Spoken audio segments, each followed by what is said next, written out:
hari ini sidangnya jadi nggak sih nih? Insya Allah semua akan berjalan seperti yang sudah diagendakan. Dan dari sebenarnya hari ini itu lagi udah 2 hari lagi kurang fit banget.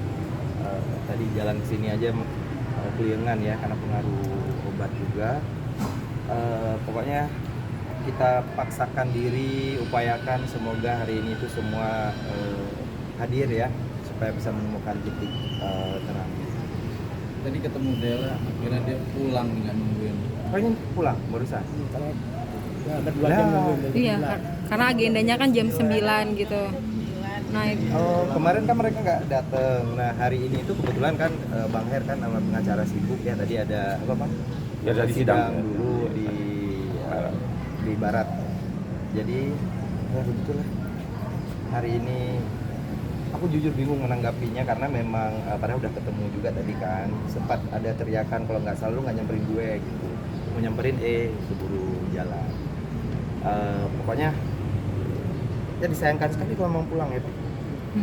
ini kan kalau misalnya tidak pada akhirnya mediasi gagal gitu, itu tuh mungkin seperti apa mungkin Bang Kem? Ya gini ya, kalau seandainya dia menunggu, dia juga ada, kan tadi saya juga kontak-kontak sama teman-teman saya juga datangnya juga dia nggak jam 9 juga. Enggak. Tadi aku Sudah nanya juga, ke Dede duluan. Farel juga. Saya kan ada orang juga di sini nanya-nanya gini, tapi oke lah nggak masalah itu. Yang jelas kan kami pasti hadir itu. Ya kalau saya dia pulang ya silakan pulang. Dia baik dipanggil lagi gitu kan. Tapi kalau seandainya dia memang mau cepat permasalahan ini selesai, ya ayo. Ini kan kebetulan dia tadi ngelihat Kemil kan, tadi sudah hadir semua kan.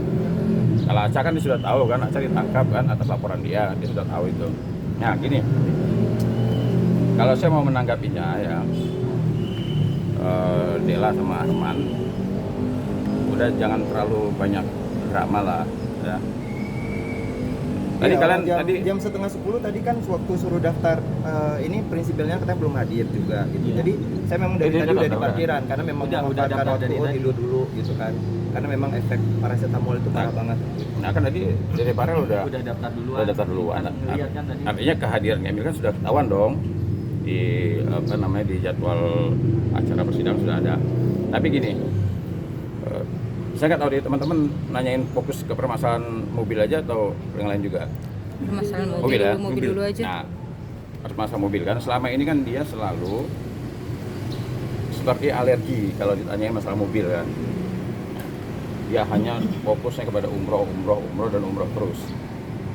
Seolah-olah perkara umroh itu lebih besar dan perkara Kemil ini tidak penting gitu kan. Malah dia tetap mengatakan ada mobil busuk dan sebagainya. Nah jadi permasalahan ini bukan dilihat dari kerugiannya besar atau kecil, tapi perbuatannya ada nggak kejahatan di sana. Aca dituduh melakukan penggelapan penipuan, silakan nanti penyidik yang menilai.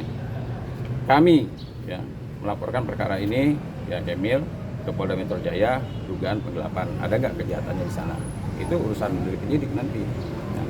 Nah terkait dengan sekarang acara mediasi ini ya mudah-mudahan sih dia nggak pulang, mudah-mudahan bisa datang kembali, itu masih ada pengacaranya. Tapi idealnya kalau seandainya orang mau mediasi ya tentu dengan etikat baik. Nah, etikat baik ini seperti apa sih? Kalau seandainya dia sudah hadir ya tentu tunggu. Kalau seandainya belum datang, ya kami juga sama kan. Kemarin juga Kemil yang sendiri datang kan, sama aja. Sampai setengah 12 malam. Ya kami juga menunggu kabar dari mereka.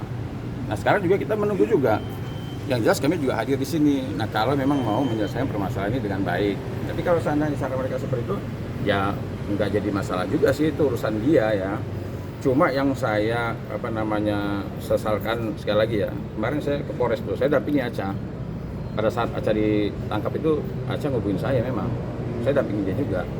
Nah begitu saya naik ke atas Polres itu, saya lihat mobil Kemil, makanya saya telepon dia kemarin. Kemil kalau perlu bawa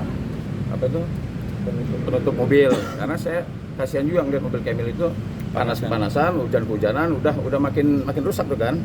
Inilah yang menyebabkan kami mendaftarkan gugatan nih, akibat perbuatan mereka ada kerugian di Kemil.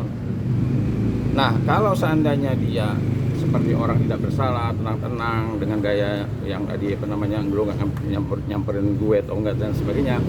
Sekarang kalau orang punya hati nurani ya, ketika dia datang ke Polres kan dia lihat tuh mobil ditaruh di situ, yang naruh siapa, Sampai rusak seperti itu perbuatan siapa?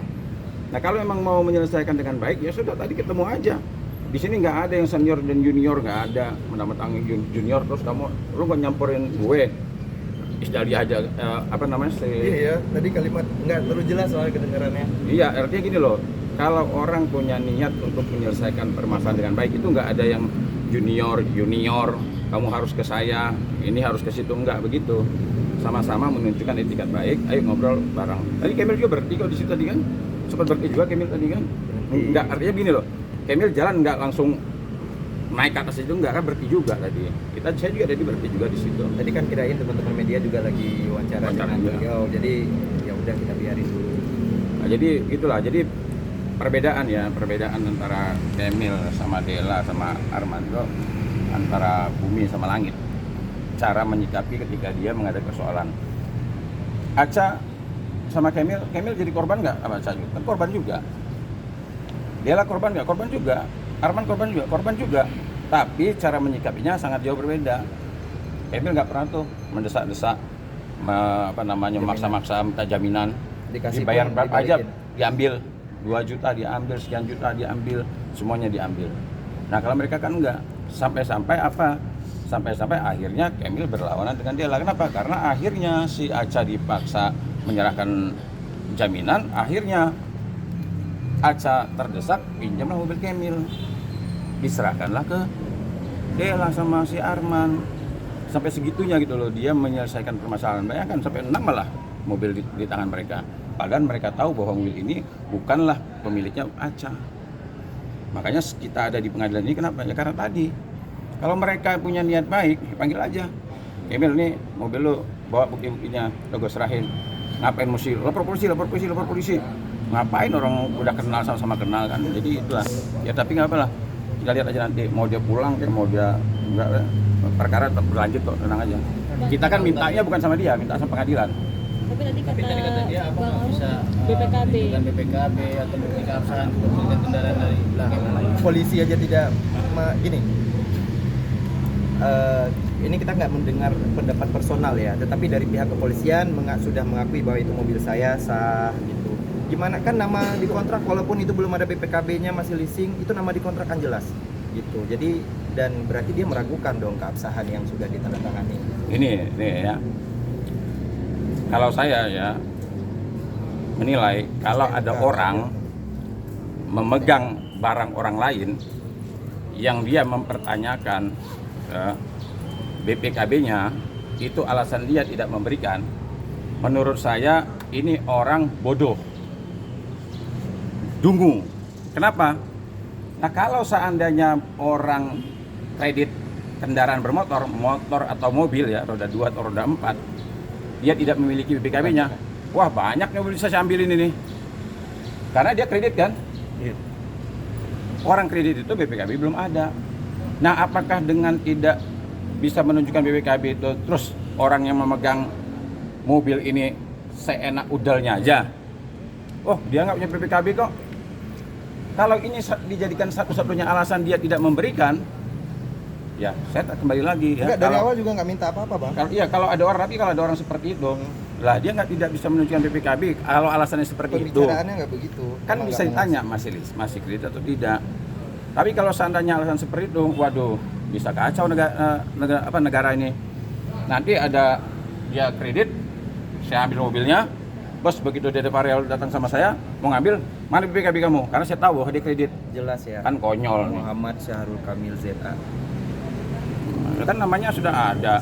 Selain BPKB katanya juga tidak memberikan bukti dari leasing dan tidak bisa membawa orang leasingnya ke sini gitu. Oh, ada kita keterangan leasing. Ada orang, makanya pelaporan Komplain. kita di Polda itu diterima karena kenapa ya memang ya seperti syarat ketentuannya itu berlaku itu ada gitu, dan kita udah memenuhi semuanya.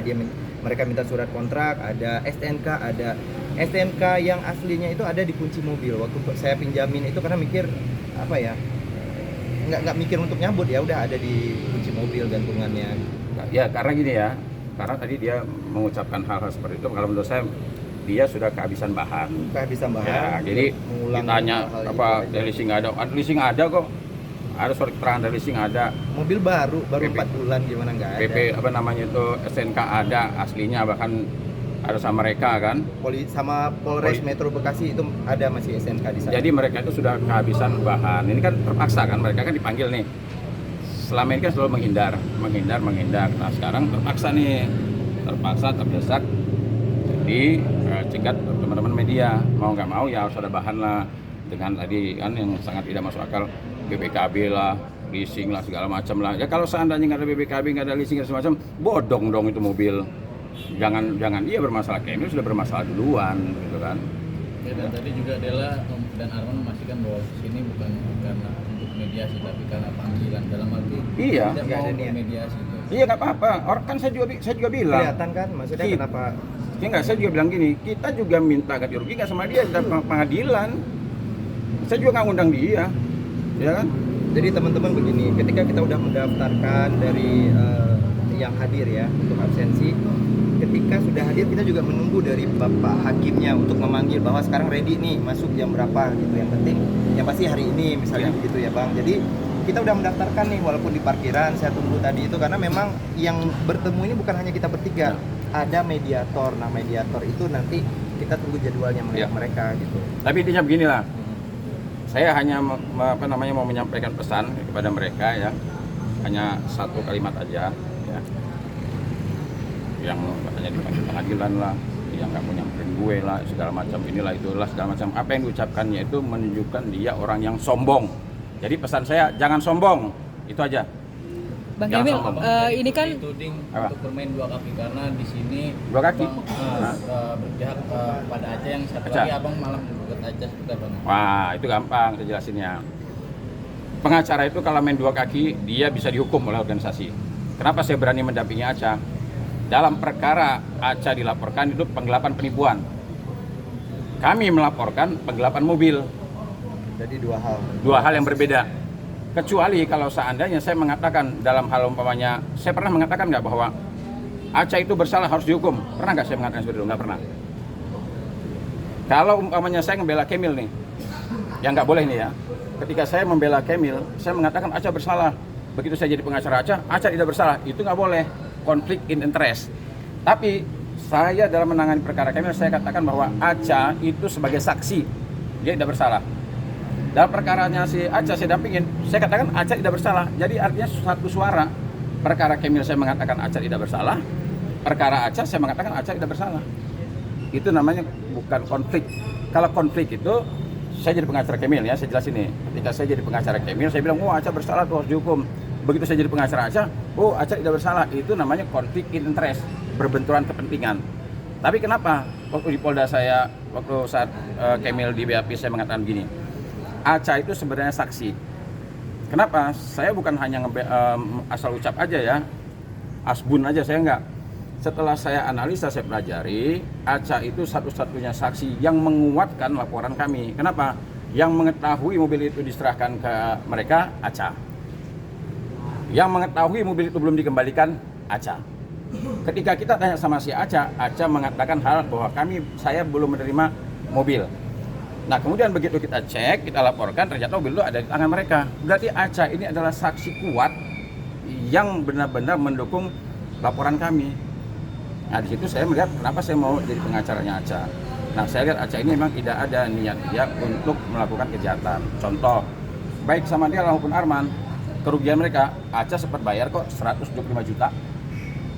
Plus memberikan jaminan. Kerugian apa lagi dia sekarang? Saya tanya, kerugian apa? Dan perlu diingat ya, Dela itu mau ikut umroh itu dia selalu minta endorse. Makanya bayarannya nggak sesuai. Kan Aca itu ketiban ketiban inilah kesusahan. Mau berangkat umroh tapi minta endorse. Kamu harga murah gitu. Mereka itu bayarnya hanya berapa? Nggak nyampe 50 juta. Uang yang sampai ratusan juta itu uang orang lain. Itu kalau mau tahu yang sebenarnya, kemarin baru terungkap tuh berapa bayarnya. Pertama ngasih 19 juta. Padahal itu kata Aca nilainya tinggi bang, ya maklum lah, yang namanya ertong ya. Jadi mau endos-endosan. Jadi kalau bicara masalah kerugian, Dela dan Arman kerugiannya tidak sampai 100 juta. Tapi mereka sudah terima lebih dari 100 juta. Itu kan uang-uang orang. Nah, Itu yang sebenarnya tuh. Jadi kalau dia mengatakan saya 2 kaki, silakan laporkan saya ke organisasi, saya bertanggung jawabkan. Jadi tidak ada saya main 2 kaki, ya. Tapi kalau jalan ya harus 2 kaki. Nggak mungkin pakai 1 kaki, ya. Oke.